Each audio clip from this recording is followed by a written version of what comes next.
lui est Gabon si c'est à Zulu Yesu. Aha.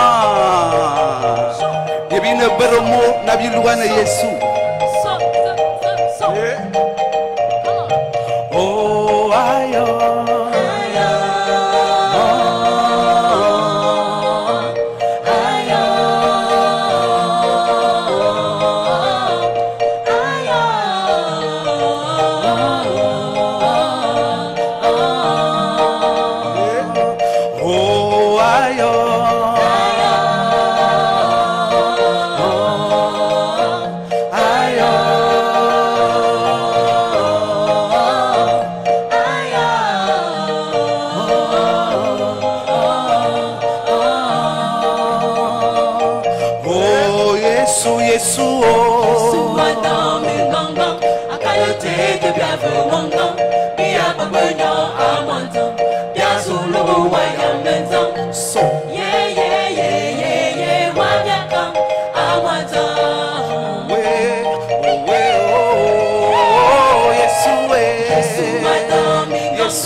Poussons des cris de joie pour célébrer notre Dieu. Alléluia.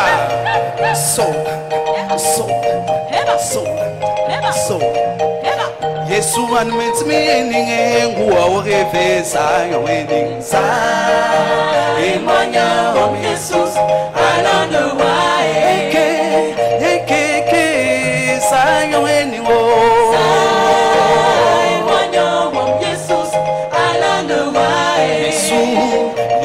Alana wa Zion, Zion. Jesus, alana wa eke Zion anymore. Jesus, alana wa eke amotan Zion, Zion. Jesus, alana wa eke nyawamo. Zion Jesus, alana wa oh Yesu Yesu madami banga akalete de babo bia babeno amata Yesu lugo wa yamanta so yeah wa blaka amata ya lui est Gabona sulu Yesu oh Yesu Yesu madami banga akalete de babo wanga bia babeno amata Yesu lugo wa yamanta so yeah wa blaka amata we de bia na tuna hayo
Yesu. Yesu Adam Mingangang, Akalete de Biafe Wangang, Bia Babanyon Awantam, Biasulu Wayamantam, yeah, Wabakam, Awantam.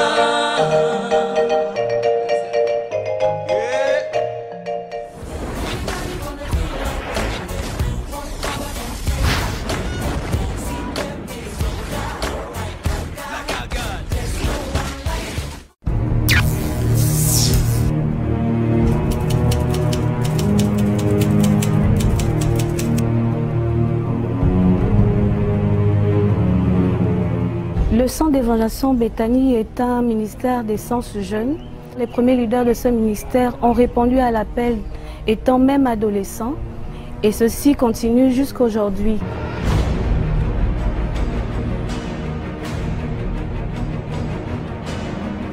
Béthanie est un centre apostolique visionnaire et missionnaire qui a apporté le réveil dans notre pays.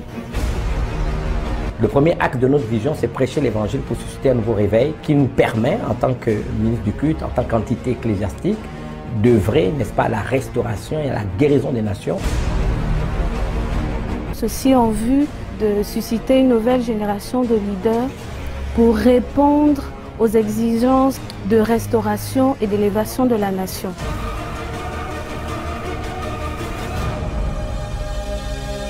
Règne, ô Dieu, sur le Gabon ta demeure, sur ton centre spirituel d'Afrique, Seigneur.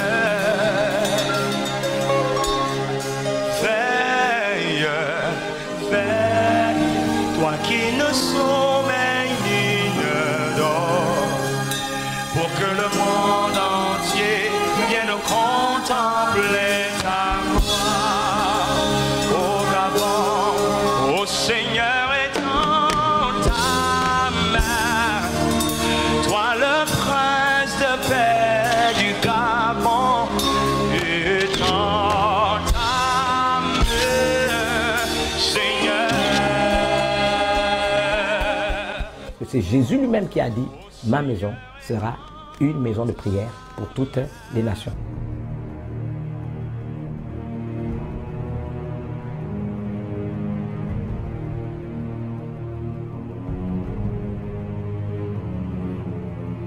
La cathédrale de la foi, c'est une vision, une histoire, une réalité, une vérité.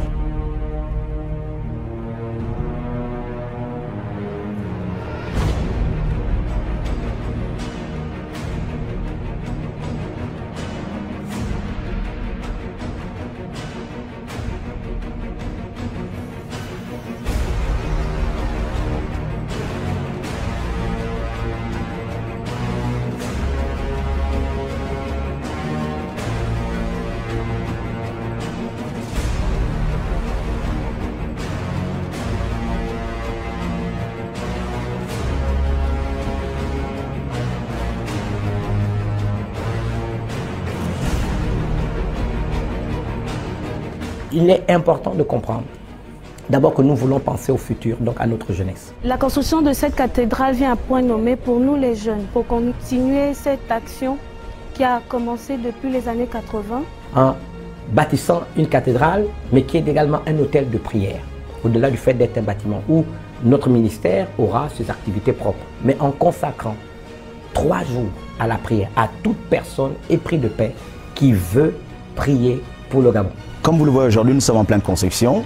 Nous sommes au niveau de la façade. Nous voulons que la façade se termine dans les temps. Donc nous aurons vraiment besoin de la participation de tout un chacun, de tous ceux qui veulent que le Gabon ait cet hôtel où tous pourront venir prier Dieu pour le bien de la nation, pour la paix dans la nation. Un lieu où la nation peut trouver un vivier de cadres capables d'accompagner la gestion de notre pays.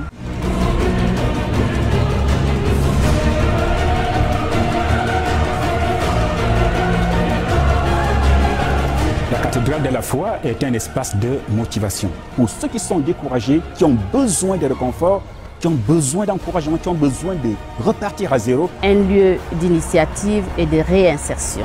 Cette cathédrale est réellement un hôtel pour nous.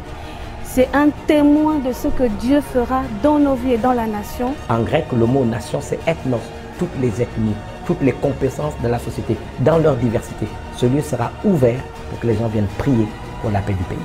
Je crois que investir pour la cathédrale de la foi, c'est investir pour le Gabon de demain. La cathédrale de la foi est comme, si vous voulez, un incubateur d'une nouvelle race de leaders au Gabon. La cathédrale de la foi devient également ce qu'on appelle le siège apostolique de notre ministère.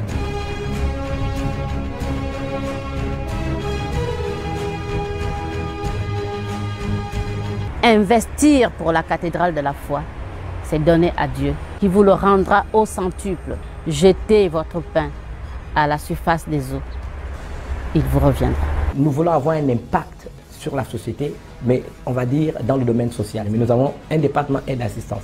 Pourquoi nous le faisons? L'impact social de l'Église pour répondre aux problèmes de société. Voilà pourquoi nous avons une telle structure.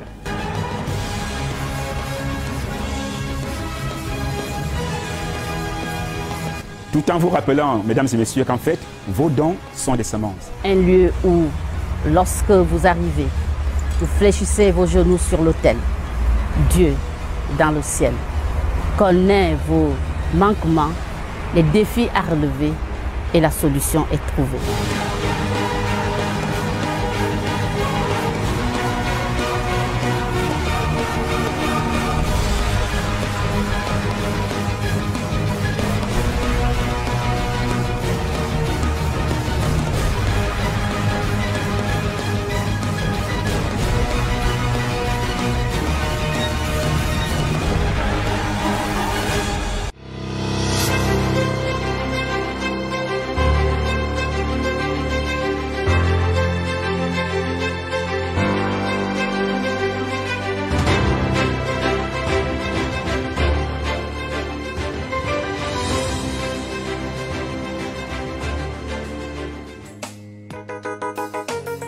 Lève tes mains pour glorifier le nom de Jésus.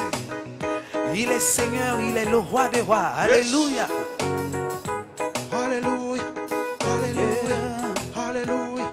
Alléluia. Alléluia. Alléluia. Fini la lamentation. Fini les lamentations, une aurore. Se lever indique un mouvement des aigles. Après revendication, le confort. C'est l'inhumation du deuil de ton être. Fini les lamentations, une aurore. Se lever indique un mouvement des aigles. Après revendication, le confort. C'est l'inhumation du deuil de ton aigle. Les lamentations. Fini les lamentations, une aurore. Se lever indique un mouvement des aigles. Baba. Après revendication, le confort. C'est l'inhumation du deuil de ton être. Fini les lamentations, une aurore. Baba. Se lever indique un mouvement des aigles. Après revendication, le confort. C'est l'inhumation du deuil de ton être. Oh, fini les pleurs. Oh yes, oh yes, oh yes, oh yes, oh yes, oh yes. Fini les pleurs. Oh yes, oh yes, oh yes, oh yes, oh yes, oh yes. Fini les pleurs. Oh yes, oh yes, oh yes, oh yes, oh yes, oh yes. Fini les pleurs. Oh yes, oh yes, oh yes, oh yes, oh yes, oh yes. Baba. Hey. Dieu t'établit sur la terre de tes pères. Domination et règne sont ton partage. L'éternel est toi, composé une seule chair, celle de la terre et lumière palpable. Sache que bien la peur a changé de camp, au point que Satan lui-même a rangé le temps. Oublie ta vision, tes croyances et tes rêves, par les faits asseoir le dérèglement des règles. Oh yes, statutairement, nous sommes selon Apocalypse pleinement sacrificateurs et nous le croyons tellement que l'école de la vie pour nous est un entraînement. C'est la renaissance, mais l'enterrement d'une vie de disgrâce et d'endettement. Une foi ferme, tel est l'entêtement, et bêtement on attend un bel événement. Oh yes, oh yes, oh yes, oh yes, oh yes, oh yes, oh yes. Fini le deuil. Oh yes, oh yes, Alléluia. oh yes, oh yes, oh yes, oh yes. Fini le deuil. Oh yes, oh yes, oh yes, oh yes, oh yes, oh yes. Fini les plaies. Oh yes, oh yes, oh yes, oh yes, oh yes, oh yes.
Fini les lamentations.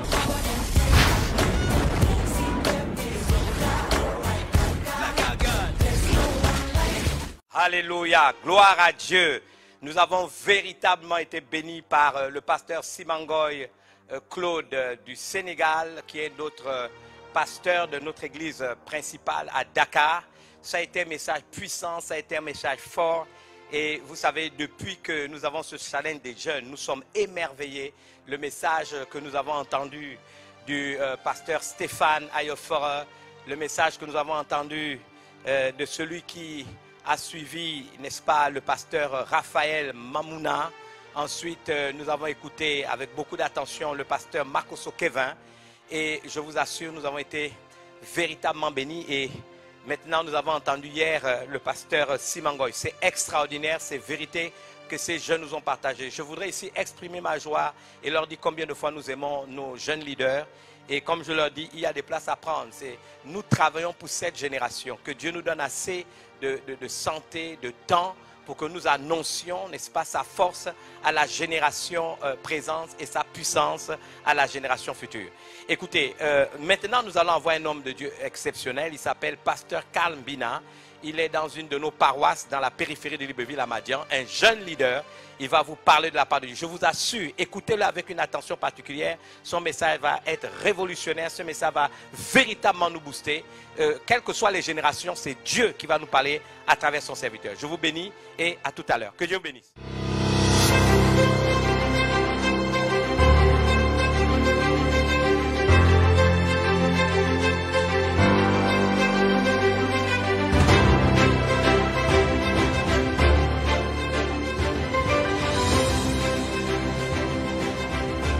Bonsoir peuple de Dieu, soyez hautement favorisés ce soir.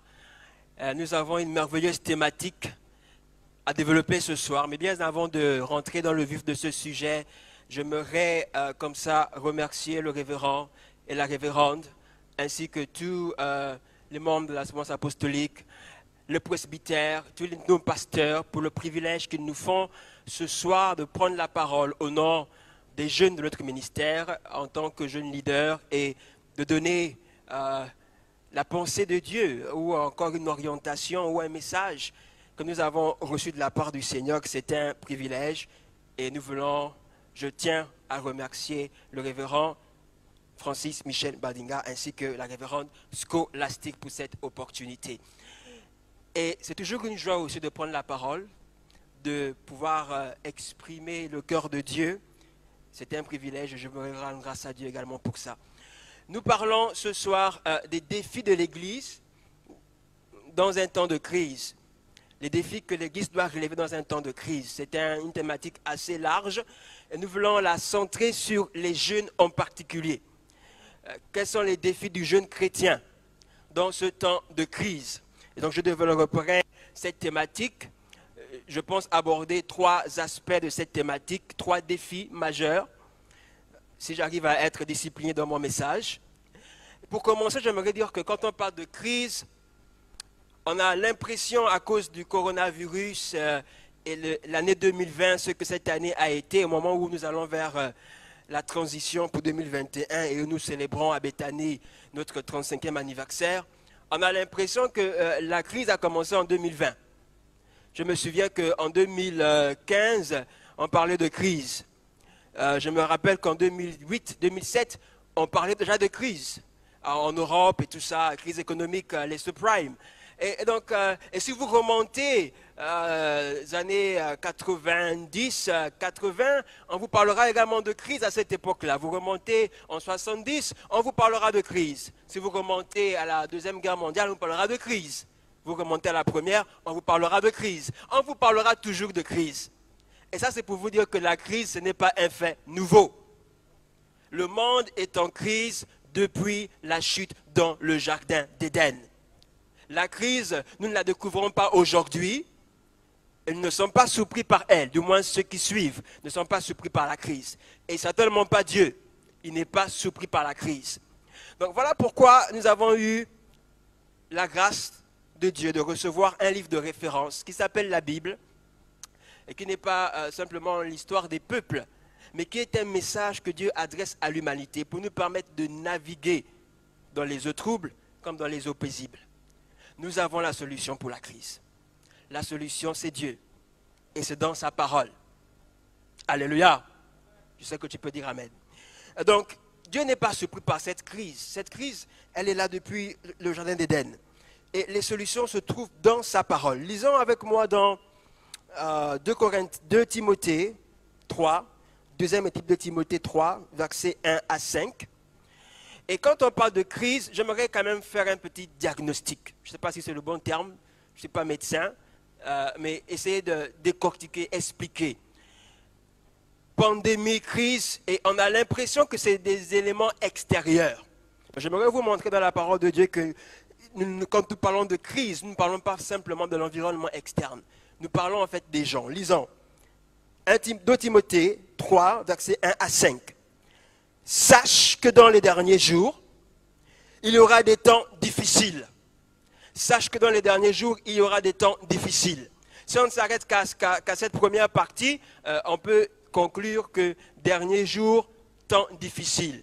Pourquoi? Parce que c'est les derniers jours. Mais continuons la lecture. Il dit, car les hommes seront égoïstes. Les temps difficiles sont liés à un comportement des hommes. Les temps ne sont pas difficiles parce que c'est les derniers temps. Les temps sont rendus difficiles dans les derniers temps à cause d'un comportement humain. C'est l'homme qui rend les temps difficiles. Le temps par lui-même sont peut-être trop m'aventurer, ne peut pas être difficile par lui-même. Le temps devient difficile parce que peut-être nous le rendons difficile. Tout comme il peut être facile parce que nous le rendons facile ou apaisé. Et je ne parle pas d'ici de la météo, bien évidemment. Je parle de l'atmosphère. Donc, il dit, les temps seront difficiles, car les hommes seront égoïstes, amis de l'argent, fanfarons, hautains, blasphémateurs, rebelles à leurs parents, ingrats, irréligieux, insensibles, déloyaux, calomniateurs, intempérants, cruels, ennemis de gens de bien, traîtres, emportés, enflés d'orgueil, aimant le plaisir plus que Dieu, ayant l'apparence de la piété, mais reniant ceux qui en fait la force. éloigne-toi de ces hommes-là. Ici, l'apôtre nous décrit, je pense, 20 symptômes qui caractérisent ce que je peux appeler l'homme animal et qui rend les temps difficiles, qui rend le monde en crise. Une crise morale, une crise sociale, une crise économique, une crise, je ne sais pas, dans la famille, tout ce que vous voulez. Mais cette crise aura un seul et même dénominateur commun, l'homme. Les hommes rendent les temps difficiles. C'est ce que l'apôtre nous dit ici. Parce que dans les derniers temps, les hommes seront. Et à mesure que nous nous approchons vers la fin, on va dire, des siècles, le comportement humain également abonde dans la bêtise. Nous pouvons davantage le constater parce que maintenant nous sommes davantage connectés entre nous. Nous savons ce qui se passe en Chine, nous savons ce qui se passe aux États-Unis, nous savons ce qui se passe à Oyem, à Franceville, à Koulamoutou, en France. En une fraction de seconde, nous pouvons savoir tout ce qui se passe partout. Et donc, nous avons accès maintenant, nous pouvons constater la prolifération du mal. Parfois qui a toujours été là, mais peut-être qui n'était pas visible. Et donc, les hommes rendent les choses compliquées. Et parmi ces hommes, il y a des femmes. Enfin, quand on dit homme avec grand H, il y a également des jeunes. Et quand nous lisons la parole, la Bible déclare ceci dans 2 Timothée 2, 22. Il dit « Fuis les passions de la jeunesse ». Donc, les jeunes également sont influencés, sont tentés, sont appelés par ces mauvais désirs, ces mauvais comportements que nous pouvons voir dans la société aujourd'hui, dont la Bible nous décrit ici, en nous donnant les symptômes. Les jeunes ne sont pas exempts de ces choses-là. Il y a une force dans l'être humain qui amène l'être humain à prendre des mauvaises décisions, qui amène l'être humain à faire des choses qui rendent la vie de l'être humain compliquée. Mais justement, Dieu nous a suscité pour dire à un jeune homme ou jeune fille que la solution se trouve dans le Seigneur. J'aimerais lire avec vous un passage dans Genèse verset 4 chapitre 4 à partir du verset 7. C'est un passage où Dieu s'adresse à quelqu'un qui s'appelle Caïn. Pour ceux qui lisent la Bible, vous savez que Caïn avait un différend avec son frère parce que son frère avait reçu, l'offrande avait été acceptée et l'offrande de Caïn avait été rejetée. Donc il y avait une certaine animosité qu'il avait contre Abel, son frère. Et la parole du Seigneur lui a été adressée ainsi dans Genèse chapitre 4 à partir du verset 7. « Certainement si tu agis bien, tu relèveras ton visage. Et si tu agis mal, le péché se couche à la porte et ses désirs se portent vers toi. Mais toi, domine sur lui. » Nous sommes dans une génération, dans un temps où nous n'avons même pas besoin de mettre les lunettes pour nous rendre compte que le mal existe. Le mal est tout autour de nous. Et les désirs du mal se portent vers tous les hommes, et en particulier vers les jeunes. Le mal se porte vers les jeunes. Le péché, le désir du péché se porte vers toi, jeune qui m'écoute ce soir. Vers toi, jeune qui m'entend. Il y a une sollicitation. Il y a un appel du péché sous toutes ses formes. Il peut prendre différents types de formes. On a lu les différents symptômes, 20 symptômes qui caractérisent les hommes dans les derniers temps. Et donc, il y a un appel du pied, il y a une invitation au mal qui est adressée à vous, tout comme qui est adressée à moi. Et très souvent, parfois nous cédons à cette tentation. Mais j'ai une bonne nouvelle pour un jeune ce soir. Peu importe le problème qui te challenge, ou bien la difficulté que tu rencontres au moment où tu entends ces paroles, Dieu a dit à quelqu'un, toi domine sur lui. Il se tient à la porte, mais toi domine sur lui. J'aimerais dire à quelqu'un que tu as la capacité, par l'Esprit de Dieu en toi, par le fait que tu te connectes à Dieu, que tu t'attaches à Dieu, tu as la capacité de dominer sur tout comportement déviant, sans exception. Il dit, il se couche à ta porte, mais toi, domine sur lui. Domine sur lui, domine sur lui. J'aimerais dire à un jeune que même si on avait planifié une trajectoire pour toi, une vie de débauche, une vie peut-être d'ivrognerie, une vie de désastre, où tu n'as pas une éducation stable, tu n'arrives pas peut-être à à avancer sur le plan des études, tu n'arrives pas à te concentrer, à te discipliner, et peut-être que tu as cédé à la fatalité, je ne vais jamais changer, je serai toujours le même loser, le même perdant, le même qui a des problèmes peut-être dans sa sexualité, le même qui a peut-être du mal à se faire des amis, le même qui a du mal à comprendre le monde autour de lui, et qui est ballotté par tout vent de doctrine, mais tout vent de vice. Mais j'ai la bonne nouvelle pour toi. Dieu te dit ce soir, au son de ma voix, domine sur le mal, domine sur la crise interne à l'intérieur de toi. Avant de parler de la crise qui est à l'extérieur, mais la crise qui est à l'intérieur de toi. Dieu te dit, domine sur cette crise. Comment faire pour dominer sur cette crise? Par l'Esprit de Dieu. Par l'Esprit de Dieu. Et si ce soir tu m'écoutes, tu n'as pas encore donné ta vie à Jésus, j'aimerais t'inviter à le faire pendant que ce message est en train de prêcher, à être prêché. Tu peux simplement dire, Seigneur Jésus, je reconnais qu'en tant que jeune, j'ai des passions, j'ai des difficultés, j'ai des incompréhensions. Et j'ai besoin du secours pour pouvoir, dès le début, canaliser ma vie et poser les bonnes fondations. Parce que la jeunesse, c'est le temps où on pose la fondation sur laquelle on va bâtir. Et cette fondation, tu dois la poser en Christ, en donnant ta vie au Seigneur Jésus, ici, maintenant, si tu ne l'as pas encore fait. Et si tu l'as déjà fait, simplement, poursuivre sur ce chemin. La parole déclare, je paraphrase, que de la manière dont vous l'avez reçu, c'est de cette manière dont vous devez également progresser et grandir dans lui. Alléluia. Donc, le premier défi que le jeune doit relever, c'est le défi du caractère. Le défi du caractère. Tu dois dominer sur tout comportement déviant, rétrograde. Tu le fais comment? Pas par ta puissance, par la puissance de l'Esprit de Dieu qui est en toi. Et pour savoir comment cet esprit peut agir, opérer en toi pour t'aider, le deuxième défi, c'est celui de la connaissance. Tu dois avoir la connaissance. Vous prenez un enfant qui naît aujourd'hui, sa tête est vide. Mais à mesure qu'il grandit, cet enfant reçoit l'instruction. Quelque chose est mis à l'intérieur de lui. Et c'est avec cette instruction qu'il va fonctionner pour le reste de ses jours. Et donc pendant que tu es jeune, tu as cette obligation de rechercher la connaissance, l'instruction. Viens avec moi dans le livre de Proverbes, premier chapitre. Proverbes chapitre 1. Au verset 1, la Bible déclare ceci.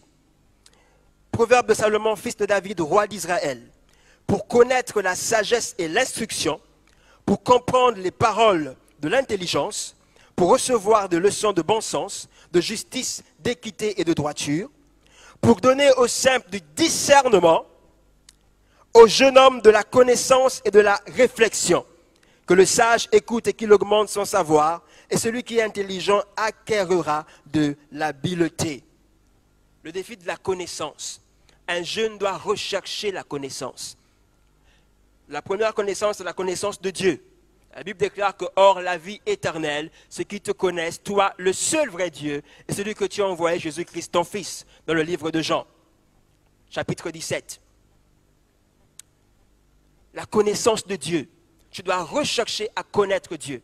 En connaissant Dieu, tu vas découvrir et connaître quelle est ton identité en Christ. La connaissance est extrêmement importante pour le jeune. Vous ne pouvez pas avoir un futur glorieux si vous ne vous investissez pas dans la recherche de la connaissance. Et la première connaissance, c'est celle de Dieu. La deuxième connaissance, c'est également rechercher à avoir une expertise dans un domaine. Et là, dans le domaine de la matérialité, un jeune doit avoir une expertise, doit chercher à développer un métier. Et pour ça, il faut de la connaissance. Si vous voulez être architecte, vous devez rechercher la connaissance dans le domaine de l'architecture. Les mathématiques, la géométrie. Si vous voulez être infographe, vous devez rechercher la connaissance dans ce domaine. Si vous voulez être, je ne sais pas moi, avocat, il faut de la connaissance également. Donc, le jeune doit rechercher la connaissance. Être capable de faire quelque chose, avoir une expertise. Nous ne pouvons pas nous permettre dans le siècle qui est le nôtre à avoir des personnes qui sont illettrées. Parce que sans connaissance, vous ne pouvez avoir aucun impact sur l'humanité autour de vous. Et vous ne pouvez pas transformer votre vie. Il vous faut la connaissance. Il faut également, en milieu jeune, je sais que je peux peut-être appeler, en empruntant un terme dans d'autres milieux, il faut une révolution des lumières, de la connaissance. Un jeune a besoin de la connaissance. Et j'aimerais encourager quelqu'un à rechercher, à avoir une expertise, à être dans un domaine calé, établi, où tu sais que si on te contacte pour telle chose, tu es capable de répondre. Et ça fait partie des actes de notre vision, des gens qui peuvent entendre la voix de Dieu et qui ont également une expertise. Donc le défi de la connaissance, c'est important. La Bible déclare dans les Épîtres que la paix et la grâce vous seront multipliées par la connaissance du Seigneur Jésus. L'un des moyens pour échapper à la corruption qui mine le monde et au temps de crise, c'est d'avoir également cette connaissance-là qui vous permet de naviguer dans les saisons, qu'elles soient difficiles ou qu'elles soient agréables dans la vie, dans le monde actuel. Le défi de la connaissance. Pendant que je suis en train de m'adresser à tous les jeunes ce soir, ici maintenant, deux prénoms montrent dans mon cœur et j'aimerais adresser une parole prophétique. J'entends Sidonie, et je ne connais pas, je ne sais pas si elle est dans l'assistance ce soir, mais certainement elle m'écoutera. J'aimerais dire à Sidonie de ne pas craindre par rapport à son futur. De la part de Dieu, j'aimerais te dire, Sidonie, de mettre ta confiance en Dieu. Dieu a un plan pour toi, un avenir plein d'espérance. Et les difficultés que tu traverses maintenant, la situation que tu vis présentement, dont je n'ai pas tous les détails, mais qui semble être une impasse pour toi, où tu te demandes qu'est-ce que demain je deviendrai. Parce que, jeune fille, peut-être des challenges que je ne voudrais pas mentionner ici, mais le Seigneur te dit ce soir, mets ta confiance en lui. Mets ta confiance en lui. Domine sur cette situation. Ne te laisse pas pervertir pour quoi que ce soit. Mets ta confiance en lui. J'aimerais également adresser une parole d'encouragement à tous les jeunes. C'est pour tout le monde. Mais spécifiquement, j'aimerais m'adresser à un certain Caleb ce soir.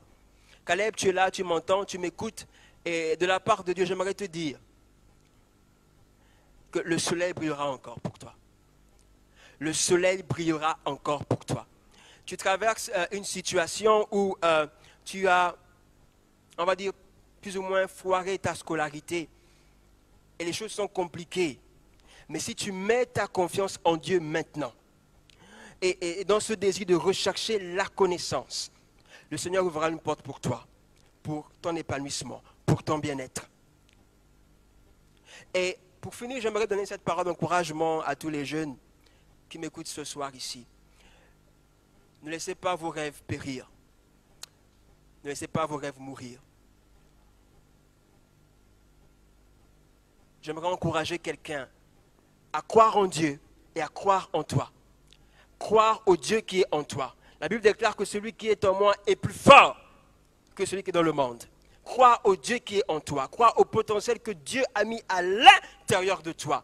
Et c'est pour ça que nous avons des moments pareils. C'est pour ranimer la flamme du don de Dieu qui est à l'intérieur de vous. J'aimerais dire à quelqu'un, alors que tu vas écouter tout ce séminaire et pendant tout ce programme de 35 ans de Béthanie, une grâce particulière descendra sur toi pour te fortifier davantage et te rendre capable d'atteindre ton point d'achèvement et de réaliser l'appel immense que Dieu a placé sur ta vie. Tu n'es pas n'importe qui.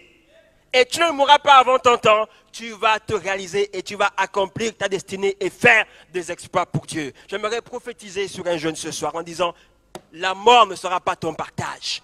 L'échec ne sera pas ton partage. La maladie ne sera pas ton partage. Dieu te préservera, il te protégera. Et je déclare une parole de bénédiction au son de ma voix sur tous les jeunes de Béthanie et au-delà. Soyez hautement favorisés. Dieu compte sur vous. Ce ministère compte sur nous. Le monde entier compte sur nous. Le Gabon compte sur nous. Votre pays, vous savez, au Sénégal, en Afrique du Sud, au Gabon, au Cameroun, en Afrique, partout où vous êtes, votre pays compte sur vous. Et j'aimerais terminer avec ça, pour dire aux jeunes également de s'investir dans l'engagement citoyen pour la transformation des nations. Nous avons également un rôle à jouer dans ce domaine. Merci beaucoup, que Dieu vous bénisse abondamment, que la paix et la grâce du Seigneur Christ soit sur nous tous. Pouvons-nous donner nos formes d'acclamation au roi des rois et au Seigneur des seigneurs. Soyez bénis au nom de Jésus. Amen.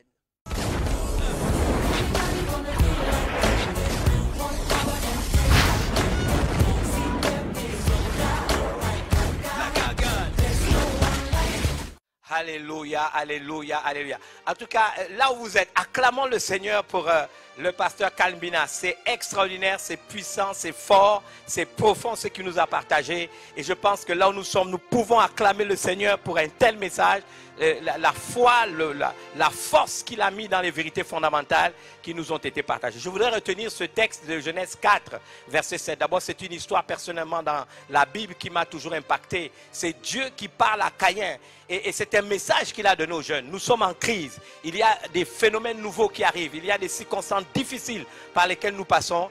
Et il a osé nous dire que nous devons dominer sur ces circonstances. C'est véritablement un message prophétique qu'il a partagé à chacun d'entre nous. Et moi, personnellement, je le prends comme étant une orientation. Vous savez, Dieu dit à Caïn, le péché, n'est-ce pas, couche à ta porte, mais toi, domine sur lui.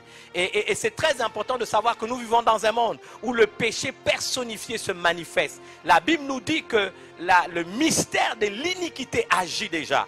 Et le conseil qui nous a été donné, c'est que Dieu nous a équipés pour dominer, n'est-ce pas, non seulement sur la création, mais sur aussi le péché personnifié, n'est-ce pas, qui couche devant la porte de chacune de nos vies. Et c'est l'orientation, c'est le conseil, n'est-ce pas, c'est la directive prophétique que ce jeune leader nous a communiqué. J'aimerais que ce soit dans ce sens que nous puissions prier. Jeunes, je voudrais d'abord m'adresser à vous, comme le pasteur Karl l'a fait si bien ce soir.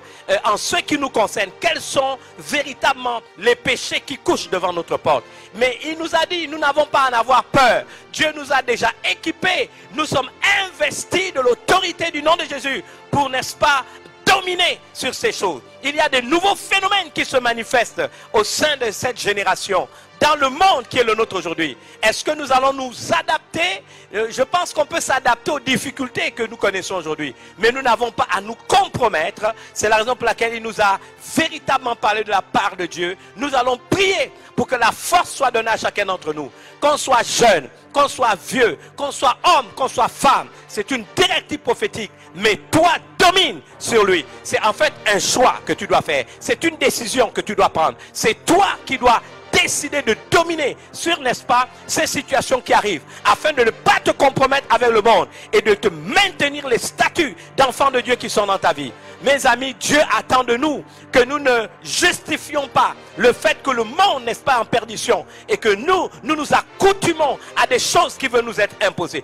Prions ensemble avec force, prions ensemble avec zèle, engageons notre bouche dans la bataille pour que notre identité en Christ soit maintenue, qu'un arsenal nous soit donné, n'est-ce pas, pour imposer silence aux rebelles et aux vindicatifs. Élevons la voix ensemble. Seigneur Jésus, nous te bénissons pour ta fidélité et nous prenons conscience aujourd'hui même, Seigneur, de la parole qui nous a été donnée. Nous prenons conscience qu'il y a des phénomènes nouveaux, Seigneur, qui arrivent, des pressions nouvelles qui se lèvent, Seigneur, pour nous oppresser, pour nous faire tomber. Mais en tant qu'enfants de Dieu, peu importe notre âge, comme ton serviteur nous l'a dit, nous n'allons pas nous compromettre, nous n'allons pas céder, Seigneur, mais nous savons que bien que tu fais des choses nouvelles, nous n'allons pas céder, nous n'allons pas nous compromettre, nous n'allons pas nous résigner, nous allons résister. Seigneur, nous savons que les défis de notre temps, nous sommes capables de les relever. Seigneur, merci pour la révélation de ta parole. C'est toi qui dis dans Genèse 4, 7, le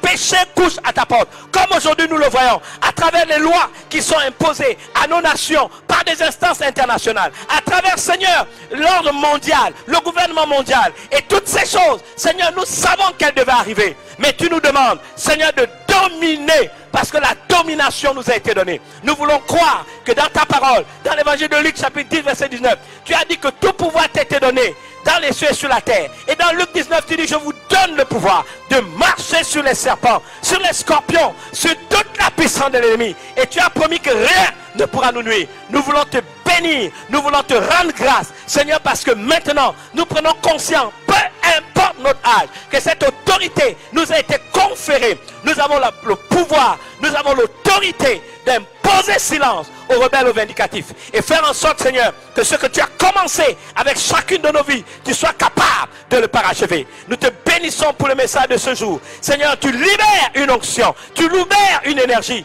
un temps de rafraîchissement, particulièrement dans la vie des jeunes. Seigneur, parce que c'est la sphère, Seigneur, du temps où ils sont concernés, Seigneur, où ils doivent vivre avec les changements radicaux qui se passent dans ce monde, dans son organisation, dans son fonctionnement. Mais tu leur donnes l'onction, parce que l'onction brise les jougs. L'onction qui est relâchée aujourd'hui brisera le joug du péché, brisera le joug de la compromission, brisera le joug. Seigneur, tu restaures ton autorité en chacune de nos vies pour qu'il nous soit donné de dominer, car ainsi, Seigneur, se manifeste, Seigneur, non seulement la gloire, Seigneur, de ton nom, mais la puissance de ta parole. Reçois l'honneur, la gloire et la louange qui t'est due. Telle est notre prière au nom puissant de Jésus.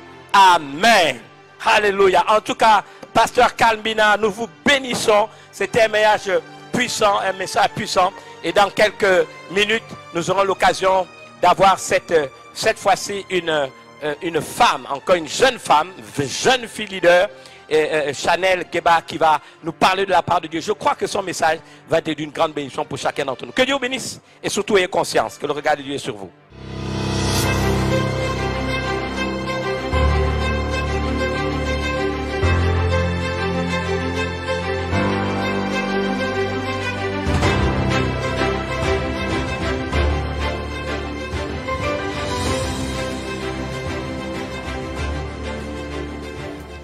Alléluia. Bonsoir, peuple de Dieu.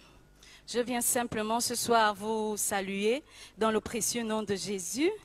Je n'aimerais pas manquer les commodités, sinon le protocole, en remerciant sincèrement le révérend et la révérende Francis Michel Badinga et Scholastique Badinga, ainsi que toute la surveillance apostolique du centre d'évangélisation Béthanie, et bien évidemment tout le collège pastoral qui ici m'ont permis de pouvoir prendre la parole et me positionner en tant que jeune leader dans l'église. Amen. Ce soir, si je dois donner un thème à ce que j'aimerais dire, c'est ce que le jeune doit savoir et faire en temps de crise. Alléluia. De nos jours, nous constatons qu'il y a des maux qui minent notre société. Il y a des situations qui, de loin ou de près, mettent à mal un cœur, une mentalité, mettent à mal certainement une conscience. Alléluia. Je veux simplement prendre un cas particulier, un cas d'espèce dans notre société aujourd'hui. Nous avons de manière actuelle la pandémie sanitaire qui mine dans notre société. La Covid-19, appelée communément le coronavirus. Nous avons aussi, il y a quelques mois en arrière, dans notre société, vécu peut-être, je vais appeler ça une crise sociale, lorsqu'on a parlé de la dépénalisation de l'homosexualité. Nous voyons combien ici, deux crises particulières, que ce soit celle planétaire, dont la Covid-19, et même celle sociale qui a peut-être de manière spécifique atteint notre société. Donc la dépénalisation de l'homosexualité a de près ou de loin affecter une conscience, affecter un cœur, affecter une mentalité. Nous avons vu, en ce qui concerne la Covid-19, combien les gens se sont levés, comment les gens se sont sentis certainement limités dans leur façon d'agir, dans leur façon de faire. Nous avons aussi également vu comment, avec la dépénalisation de l'homosexualité, comment nos chers pères dans la foi, des pères de l'Église se sont levés en vue de se positionner contre tout ce qui avait été dit. Mais véritablement que chacun comprenne que toute crise, peu importe la crise par laquelle nous passons, peu importe ce que nous vivons, Dieu est le Dieu de toute éternité. Alléluia. Rien n'est un hasard avec notre Dieu. Alléluia. Nous allons lire Ecclésiaste 11, verset 12. Ecclésiaste 11, verset 12. Nous allons le lire. Jeune homme, réjouis-toi dans ta jeunesse, livre ton cœur à la joie pendant les jours de ta jeunesse, marche dans les voies de ton cœur et selon les regards de tes yeux. Mais sache que pour tout cela, Dieu t'appellera en jugement. Alléluia. Il faudrait que nous comprenions que véritablement, tout ce que nous faisons, tout ce que nous pouvons penser, tout ce que nous faisons ou tout ce que nous pouvons penser, notre Dieu a même mise là-dessus. Alléluia.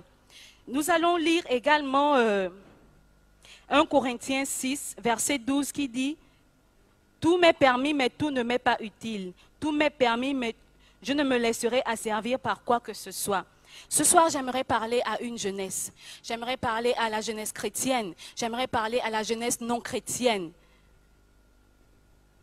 Ce soir, j'aimerais véritablement qu'un jeune entende ma voix et prenne conscience que peu importe ce que nous traversons comme situation, comme je le disais tout à l'heure, au-delà de la crise sanitaire, au-delà de la crise sociale, si je peux le dire ainsi, peu importe ce que nous traversons, nous ne devons pas jeter nos armes, nous ne devons pas perdre notre force, nous ne devons pas jeter nos armes. Alléluia.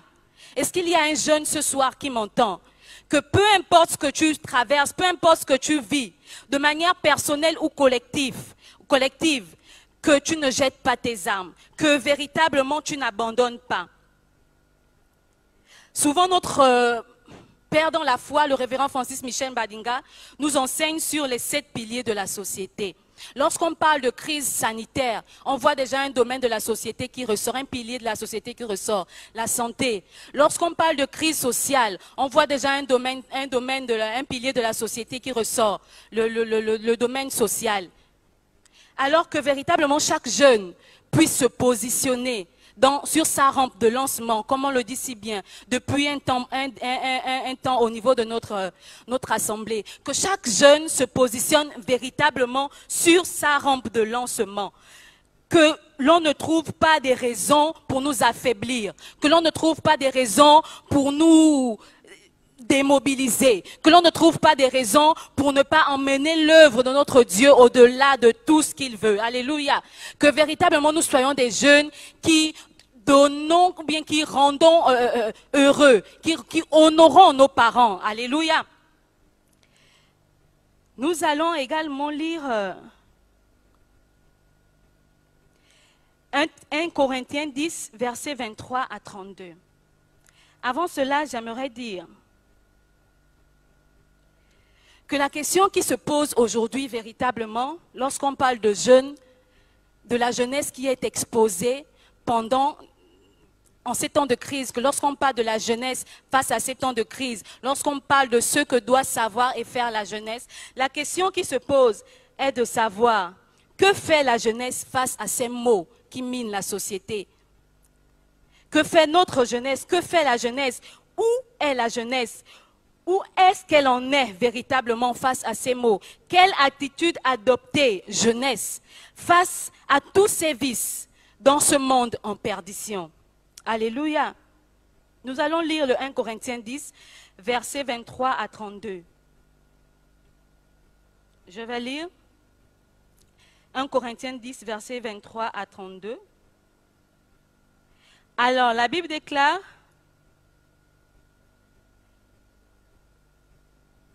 la Bible déclare ceci, verset 23. Tout m'est permis, mais tout ne m'est pas utile. Tout m'est permis, mais tout n'édifie pas. Que personne ne cherche son propre intérêt, mais que chacun cherche celui d'autrui. Mangez de tout ce qui se vend au marché sans vous enquérir de rien par motif de conscience. Car la terre est au Seigneur et tout ce qu'elle renferme. Si un non-croyant vous invite et que vous vouliez aller manger de tout ce qu'il vous présentera, sans vous enquérir de rien par motif de conscience. Mais si quelqu'un vous dit ceci a été offert en sacrifice, n'en mangez pas, à cause de celui qui vous a donné cet avertissement. Ne le mangez pas, rien que pour la conscience de cet individu, de cette personne. Je parle ici non de votre conscience, mais de celle de l'autre. Pourquoi en effet ma liberté serait-elle jugée par une conscience étrangère? Si je mange avec action de grâce, pourquoi serais-je blâmé au sujet d'une chose dont je rends grâce? Si donc que vous mangez, que vous buviez, que vous fassiez quelque chose autre, Faites tout pour la gloire de Dieu. Ne soyez en scandale ni aux Grecs, ni aux Juifs, ni à l'Église de Dieu. Alléluia. Aujourd'hui, nous voyons comment la jeunesse est emmenée par tout vent. Dans l'église, on voit des homosexuels. Dans l'église, on voit des jeunes délinquants, des jeunes qui fument, qui servent même dans l'église, mais qui fument. Alléluia. Que véritablement, comme la Bible le dit dans 1 Corinthiens 10, au verset 32, ne soyons en scandale pour ni les Grecs, ni les Juifs, ni pour l'église. Alléluia. Si chez nous en droit, on dit, nul n'est censé ignorer la loi. Alors, véritablement, même si tu poses un acte et que tu sais que bon, cet acte-là, je le pose, on m'a dit que ce n'est pas bon, mais tu le fais, tu es une pierre d'achoppement pour ton voisin. Alléluia. Chers jeunes, je veux te dire que si consciemment, tu poses un acte, je le dis consciemment, pourquoi? Parce que si quelqu'un te dit, voler, c'est pas bon, mais que tu décides quand même d'aller détourner, tu décides quand même d'aller voler, par cet acte, tu deviens une pierre d'achoppement pour ton voisin. Alléluia. C'est différent du fait que tu ne saches pas. Tu peux manger quelque chose sans savoir que cette chose est avariée. Tu peux prendre quelque chose. On ne dira pas que tu as détourné. Tu peux ramasser quelque chose à terre. On ne va pas dire que tu as détourné parce que la chose traînait. C'est différent. Mais si tu as vu la personne qui a laissé tomber la chose, tu as laissé la personne partir et que derrière tu ramasses et que tu empoches, tu es une pierre d'achoppement pour ton voisin. Alléluia. Le jeune aujourd'hui est exposé. Je suis allée dernièrement au tribunal et j'ai vraiment été choquée de constater que tout ce qu'on appelle délinquants de nos jours, actuellement, c'est la jeunesse. J'ai été choquée, j'ai été refroidie de le constater. Chers jeunes, où en es-tu? Que la crise ne soit pas une opportunité pour toi pour mal agir. Que la crise ne soit pas une opportunité pour toi pour te perdre. Alléluia. De nombreux jeunes tiennent bon dans cette crise. De nombreux jeunes tiennent ferme. Alors que la crise ne soit pas une opportunité, une raison pour toi de te perdre, une raison pour abandonner. Alléluia. Je vais dire cet après-midi à un jeune, quoi que tu fasses, assure-toi que cela soit pour la gloire de Dieu. Alléluia. Je vais le répéter encore à toi, jeune, jeune du Gabon, jeune de Béthanie, jeune du monde entier. Je veux te dire ce soir que quoi que tu fasses, assure-toi que cela soit pour la gloire de Dieu. Pose-toi toujours la question de savoir lorsque tu agis, au-delà des circonstances, même si tu vis avec un voleur, même si tu vis avec un malhonnête, demande-toi toujours, Seigneur, ce que je m'apprête à faire là, est-ce que tu l'agrées comme acte? Tout acte que nous posons, toute abstention doit agréer Dieu en tant que jeune. Alléluia. De nos jours, la jeunesse est tellement exposée en tout et pour tout. Tellement exposé.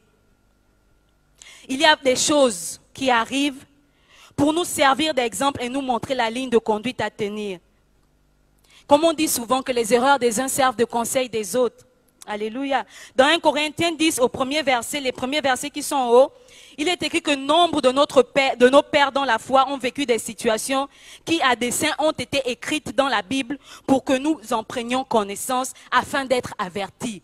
Mais si nous avons, comme je dis souvent, la Bible, la parole de Dieu est un code de conduite. Si nous avons un code de conduite devant nos yeux, auquel nous prenons connaissance. Pourquoi est-ce que nous nous arrangeons toujours, jeunes, à poser des actes qui ne glorifient pas notre Dieu, à poser des actes qui n'honorent pas notre Père? C'est la question que j'aimerais laisser dans un cœur ce soir. C'est la question que j'aimerais laisser dans le cœur d'un jeune ce soir.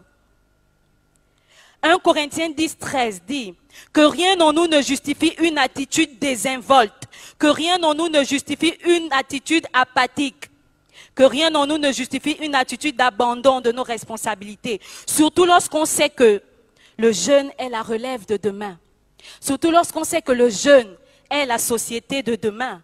Surtout lorsqu'on sait que le jeune est le dirigeant de demain. Je crois fermement que jeunes, nous sommes les dirigeants de demain. Je crois fermement qu'il y a des juges. Je crois fermement qu'il y a des députés. Je crois fermement qu'il y a même des présidents de la République, des gouverneurs et j'en passe. Alléluia. Si tu crois en cela, tu peux simplement acclamer ton Dieu ce soir. Alléluia. Acclame ton Dieu parce que notre Dieu a des plans de paix et non de malheur pour tous ceux qui croient en lui. Alléluia. J'aimerais ajouter qu'à l'orée de toute crise, nous avons toujours un lendemain meilleur qui nous guette. Toujours un lendemain meilleur. Il y a des situations, il y a à chaque situation un mystère et un message caché. Ne prenons pas le temps de crise de coronavirus comme un temps où on va s'asseoir à la maison et dire on ne va plus rien faire. Non. Fais comme Joseph en Égypte. J'aimerais te dire, fais comme Joseph en Égypte. Alléluia.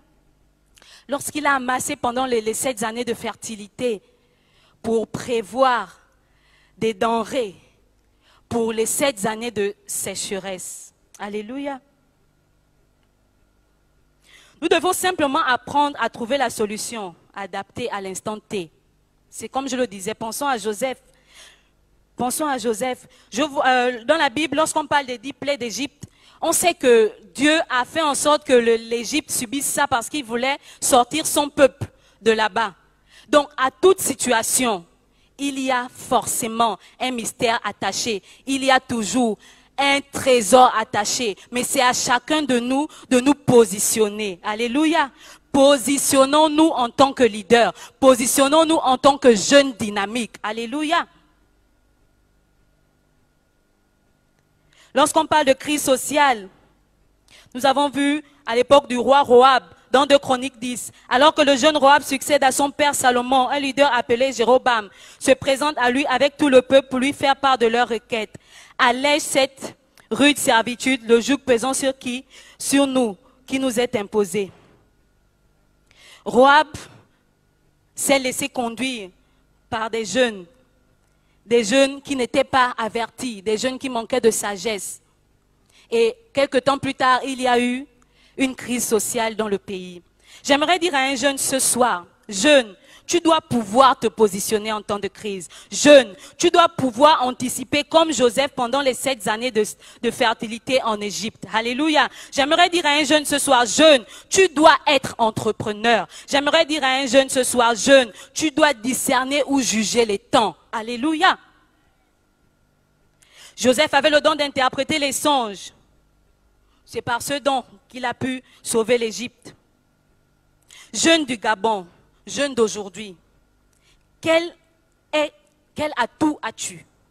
Quel est ton potentiel? Mets-le en exergue et en pratique pour l'utilité de tous. Alléluia. J'aimerais également que nous notions que c'est en Dieu que nous avons la conduite à tenir. Comme je le disais en amont, la Bible est le code de conduite, inébranlable. Alléluia. J'aimerais que l'on répète un passage, Psaume 71, verset 5, pour terminer. Car tu es mon espérance, Seigneur éternel, en toi je me confie dès ma jeunesse. Est-ce qu'on peut le dire ensemble? Car tu es mon espérance, Seigneur éternel, en toi je me confie dès ma jeunesse. Ésaïe 5, malheur à ceux qui appellent le mal bien et malheur et le bien mal, mais qui change les ténèbres en lumière et la lumière en ténèbres, qui change l'amertume en douceur et la douceur en amertume. La paresse n'est pas de Dieu. La nonchalance n'est pas de Dieu. La délinquance n'est pas de Dieu. L'ignorance n'est pas de Dieu. La perversion n'est pas de Dieu. Confions-nous en Dieu. Basons-nous sur le code de conduite qu'est la Bible. Et nos lendemains seront vivement assurés par ce Dieu auquel nous croyons. Soyez bénis, je vais prier. Seigneur, nous te bénissons et nous te rendons toute la gloire. Merci parce que c'est toi qui renouvelles notre intelligence. C'est toi qui nous donnes d'être remplis d'intelligence, de sagesse. Comme tu l'as accordé à Daniel, dans Daniel 1, verset 17. Tu as accordé à ces 4 jeunes gens la science, l'intelligence, dont toutes les lettres et la sagesse. Alors Seigneur, le cri de notre cœur en tant que jeunesse, c'est d'être rempli de sagesse, d'intelligence, afin de pouvoir te servir au travers de l'usage de nos mains. Que ton nom soit béni, au nom de Jésus. Amen.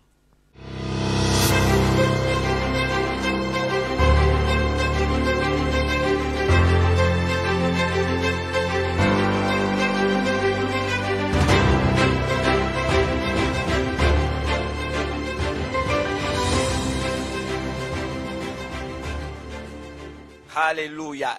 Et écoutez, je suis fasciné. Nous sommes dans un étonnement particulier de voir les vérités, n'est-ce pas, qui nous ont été partagées par Chanel, pasteur Chanel Guéba.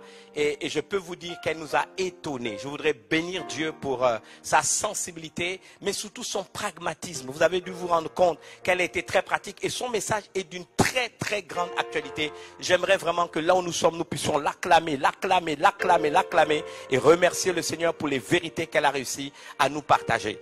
Je suis très sensible sur les orientations qu'elle a données. Elle a parlé justement des phénomènes nouveaux que nous vivons et j'ai trouvé même un lien entre son message et le précédent message qui a été donné par le pasteur Karl et ils ont parlé de l'actualité, vous savez, des lois. On a parlé de la dépénalisation, on a parlé de la pandémie et elle a mis les jeunes, elle nous a rappelé que les jeunes face à ces défis, n'est-ce pas, de leur temps, parce que vous savez, ça c'est le défi de cette génération, c'est le défi de leur temps. Elle a révélé la nécessité pour les jeunes de prendre conscience qu'ils ne peuvent pas être désinvoltes, qu'ils ne peuvent pas être irresponsables, qu'ils ne peuvent pas démissionner face à leurs responsabilités. En fait, ce qu'elle a cherché ou a essayé de nous enseigner, c'est que chaque génération a des défis. Nous, quand nous étions jeunes, nous avons les nôtres. Nous avons connu un réveil dans les années 80. C'était, n'est-ce pas, le syncrétisme religieux, c'était le désordre. On pouvait être chrétien et aller voir le féticheur samedi, rentrer dans le temple avec un kaolin, être ivre et servir la Sainte Seine. Nous sommes venus, le réveil, c'était le réveil de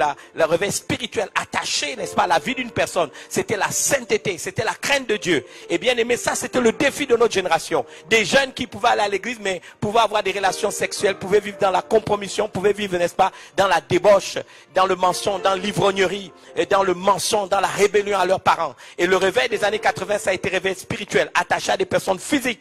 Mais aujourd'hui, elle nous rappelle que les jeunes doivent aussi relever les défis de leur génération. Et ce qu'elle a essayé de mettre en exergue, c'est la démission des jeunes. J'aimerais que les jeunes, vous puissiez comprendre que les générations se succèdent. Vous êtes les leaders de demain. Vous êtes les adultes de demain. Vous êtes les futurs députés. Vous êtes les futurs sénateurs. Vous êtes les futurs présidents de la République. Les futurs premiers ministres. Les futurs directeurs d'entreprise. Et cette femme qui est jeune leader, qui est également cadre, au-delà d'avoir un ministère, nous a rappelé que les jeunes ne doivent pas démissionner. Vous savez, si vous êtes les futurs leaders et que vous êtes désinvoltes et que vous devenez malade parce que vous avez une vie sexuelle, n'est-ce pas, débradée, parce que vous êtes ivrogne, parce que vous vous droguez au kobolo, mais quels seront nos leaders de demain? C'est ce qu'elle a essayé de nous expliquer. Elle a essayé, n'est-ce pas, on va dire en français quoi? Elle a essayé d'attirer, n'est-ce pas, notre attention. Elle a essayé, n'est-ce pas, de nous remettre chaque jeune face à cette responsabilité. Et les jeunes qui sont déjà chrétiens, peu importe la communauté, n'est-ce pas, qui est la vôtre, vous devez prendre conscience que vous avez quelque chose à faire. Elle a utilisé ce merveilleux texte d'Ecclésiaste chapitre 12. Jeune homme, réjouis-toi dans ta jeunesse. À chaque tic-tac de la montre, on vieillit d'un tic-tac. Vous ne pouvez pas ne pas intégrer cette vérité. Réjouis-toi dans ta jeunesse.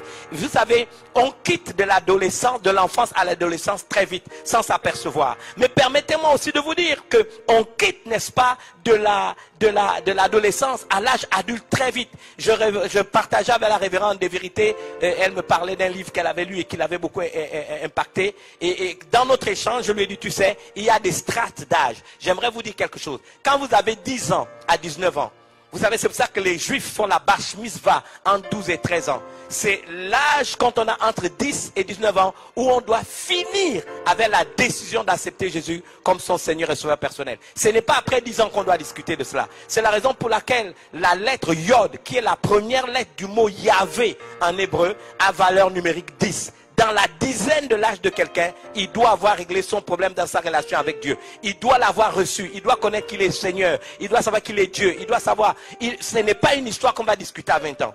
Quand on a 20 ans, c'est la raison pour laquelle on parle de la lettre Kaf, n'est-ce pas, Kavod et Kabod. On doit travailler à son identité. Vous avez 20 à 29 ans. On ne doit plus revenir sur l'identité. C'est pour ça que Kaf, c'est la première lettre du mot Kavod et Kabod. Vous devez être fortifié dans votre identité. Jésus, dans sa jeunesse, a été confronté à son identité. Il n'avait que à peine, n'est-ce pas, quand il a exercé son ministère, il l'a terminé à 33 ans. Il a fait tout ce qu'il avait à faire à 33 ans. Mais vous devez donc imaginer que qu'est-ce qu'il a fait dans toute sa jeunesse? Il a travaillé son identité pour paraître, n'est-ce pas, à 30 ans et faire des grandes choses. Quand on a la trentaine, c'est une autre strate de notre âge. Qu'est-ce qu'on fait à 30 ans? La lettre, n'est-ce pas, hébraïque, c'est le lamed qui a pour valeur numérique 30. Et lamed, c'est quoi? Lamed, c'est l'étude. On étudie. Quand on a 30 ans, ce qu'on étudie, on doit penser, on doit étudier, on doit réfléchir. La trentaine jusqu'à 39 ans, on doit réfléchir, on doit penser, on doit rentrer dans la réflexion. Tout ce qu'on a à penser, qu'on veut réaliser,